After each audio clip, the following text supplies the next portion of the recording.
How can I screen my biotin-related molecules? One of the tools that we have is the Biotin-Z Internalization Kit.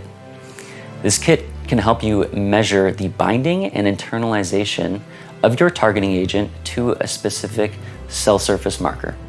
What is a Biotin-Z internalization kit? Our Biotin-Z internalization kit uses saprin as a control component. Saprin is a ribosome inactivating protein that can't enter your cell on its own. So we conjugate saprin to your targeting agent that's specific to your cell type. And once saprin is internalized, it will deactivate the ribosomes, which means there's no protein synthesis and your cell will die. The targeting agents that you can use can be an antibody, a peptide, a protein, an aptamer, anything that is specific to a cell surface marker. In this case, a biotin-related antibody is the most commonly used thing. ATS will biotinylate your antibody and mix it with streptavidin-zap.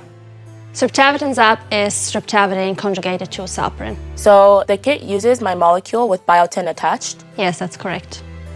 What comes in the kit? So the kit includes streptavidin-zap and two controls, unconjugated saprin and a biotinylated secondary IgG conjugated to saprin.